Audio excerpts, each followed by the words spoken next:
Okay, so I'm gonna pull that out of the way. We're gonna pull the yoke, give it a good cleaning, because you can tell it's wet inside.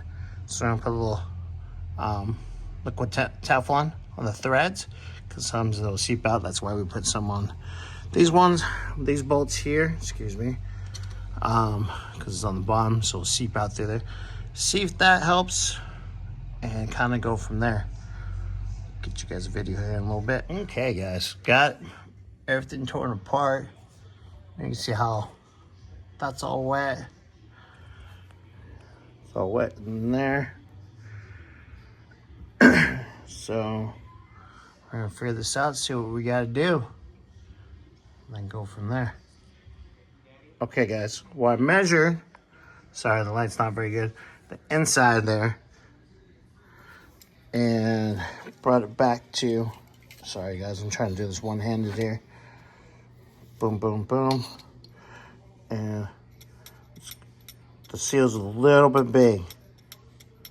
So Bobby said he has a different kit that might have the right size seal in it. So we're gonna double check that here in a few minutes.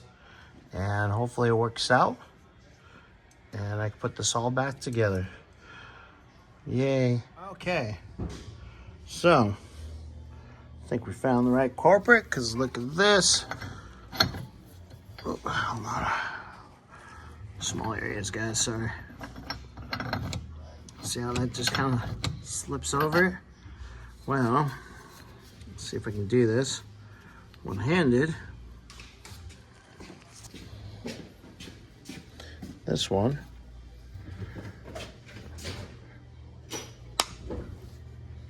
So, there, like I said, this one was slightly too big. So we're gonna knock this guy out, plop that in, clean this all up, and we should be good to go. All right, guys. Okay, guys. New one's in, ready to go. So we're gonna get that guy in. Oh, sorry, guys. There we go. And we'll get the nut on, tighten, torque down, ready to go. And we'll put the drive shaft back in. So I'll show you guys the aftermath. Okay. All back together. Boom, boom. So far good, no more leaks. Happy, happy. Another thing off the list for this car.